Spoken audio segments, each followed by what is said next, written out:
ভবিষ্যতে ভারত ও বাংলাদেশের মধ্যে তিস্তার পানি বণ্টন নিয়ে সমঝোতা হওয়ার আশা প্রকাশ করেন পররাষ্ট্রমন্ত্রী ডক্টর হাসান মাহমুদ।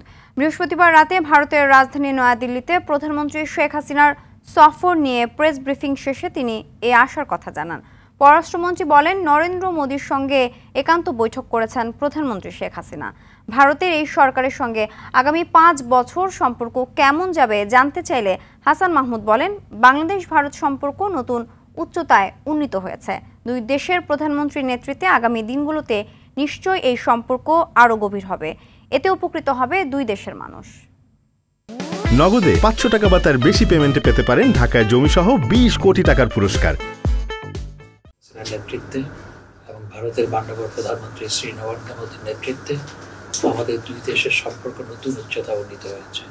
মাননীয় প্রধানমন্ত্রী নেত্রী শেখ হাসিনা তিনি নতুনভাবে নির্বাচিত এবং শপথ গ্রহণের পরপর তার সাথে যে বৈঠক অনুষ্ঠিত হয়েছে সেখানে ভবিষ্যতের দিনগুলোতে আমাদের দুই দেশের সম্পর্ক আরও গভীর হবে বলে আশাবাদ ব্যক্ত করেছেন।